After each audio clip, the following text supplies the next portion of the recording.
A stunning new report raising new concerns about how the government is using social media to monitor and potentially crack down on black activism. The ACLU report says police use data from Twitter, Facebook, and Instagram to track protests in Ferguson and Baltimore following the deaths of Michael Brown and Freddie Gray. The ACLU says the data, which included locations, photos, and other information posted by users, was received by police through the Chicago-based company Geophedia, which analyzes social media posts to help law enforcement agencies around the country track crime. In response to the report, Geophedia's chief executive said his company was committed to the principles of personal privacy and transparency when it comes to individual rights. Twitter tweeted out in a statement, of course, said, based on the information in the ACLU's report, we are immediately suspending at Geophedia's commercial access to Twitter data. Facebook, which also owns Instagram, says, quote, if a developer uses our user data in a way that has not been authorized, we will take swift action to stop them and will end our relationship altogether if necessary. Joining me in studio is Davon Love, Director of Research and Public Policy for the Baltimore activist group Leaders of a Beautiful Struggle. Joining me via Skype, Rashad Robinson, Executive Director, colorofchange.org. Davon, when you hear this, I mean, this is, granted, COINTELPRO was a federal government, FBI, J. Edgar Hoover. This is essentially COINTELPRO 2.0.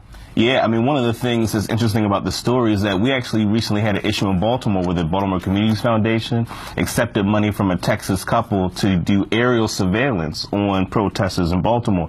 So, you know, even beyond social media, this is something that really, as you alluded to with the counterintelligence program, it really puts the safety of activists in jeopardy. And so I think it's really important to understand this beyond just the question of people's individual rights to privacy.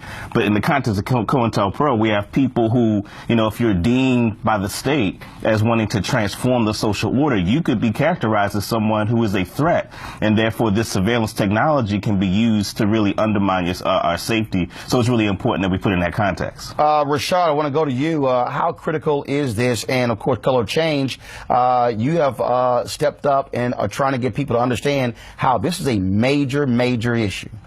Well, it's a major issue all around the country. This is not the only company that actually works with Facebook and Twitter. And so them cutting off Geophedia's ability to access data is not our only problem, because there are many other companies. And in fact, these geo-targeting, where they can sort of capture a whole lot of information in one swath, is about power, because essentially, you know, these tools are not being used when local college campuses overturn cars after losing a sporting event. They are being used to push back against people exercising their constitutional right to freedom of assembly. And what we've seen as a result of this type of tracking is that people's Facebook feeds will get shut off as they are filming police, that we've seen protesters being followed in grocery stores and being referred to by police officers by their Twitter handles. This is all sort of a bigger piece of how people are being monitored and tracked, and how this sort of digital stop and frisk is used to deeply criminalize folks in ways that are outside of both the law and outside of the ethics of companies like Facebook and Twitter, in particular a company like Twitter, which has risen to prominence and risen in resource because of black ingenuity and black users. Davon, of course, we also have the story about Yahoo, and where they've been dealing with whether or not they actually were compelled by the federal government to utilize their data to search information. This is a huge issue for people when they talk about privacy, especially activists. Right, and I think one of the lessons that activists should learn is that I think a lot of times there's a lot of activists that put a lot of stuff on social media. You know, people see social media as a platform for activism and organizing.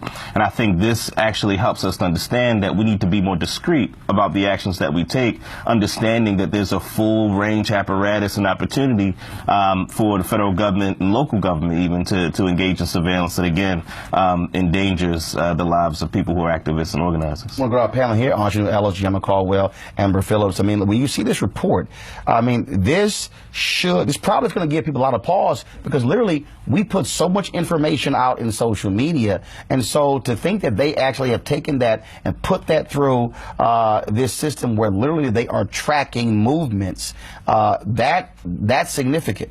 There's a lot of interesting things happening online, even when you have activists who are using social media platforms and their posts are being taken down. In addition to that, black feminists on Twitter have been highlighting the fact that not only is this an issue, but even when we talk and we talk about our feelings or our issues on certain things, we're being harassed online. So this is also a part of that context of how this alarm has been sounded way before this report came out, and now is the time for us to actually hanker down and get some answers about how we can protect activists when they're online posting about things, and how we can protect women who are also having conversations online who are being harassed by trolls. There's an author, Renee Bracey Sherman, who put together a great piece on how to stay safe online because the threat is coming from multiple places.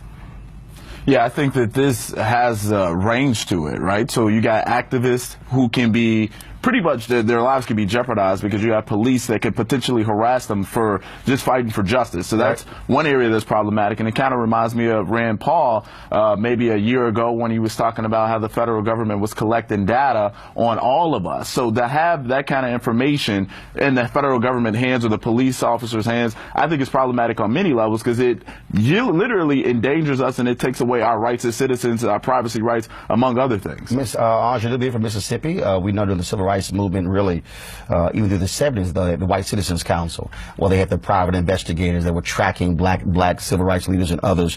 Then once those files came out, people then began to see the truth. This is a little bit different because now they literally are utilizing the very tool that activists are using to mobilize and organize, and that's social media. Yeah, it makes you reconsider what you feel about Snowden.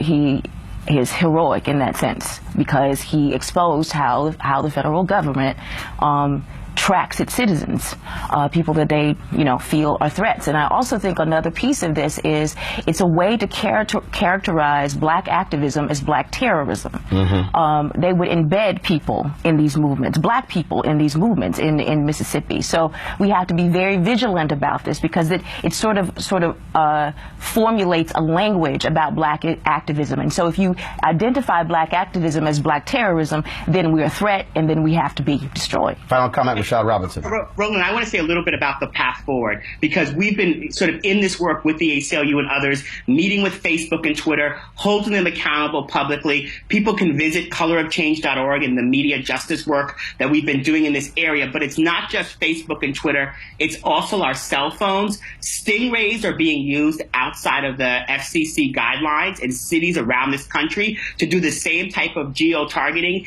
into our phones during protest or non-protest. A recent study came out of Baltimore alone that in a 4-year process, in a 4-year timeline, stingrays were used basically every single day. And the type of crimes that the stingrays uncovered were like people stealing a box of pizza and chicken wings. Like that was like the level of crimes that we saw. So in fact, our rights are being violated in deeply unconstitutional ways. And these are all issues about power. Black people's voices and our activism is present, and people will monitor us unless we build more power. Rashad Robinson, Dave, I sort of appreciate it. Thank you so very much. Kickstart your day at 7 and get the news you need from the perspective you want. News One Now with Roland Martin. Every weekday morning at 7 on TV One.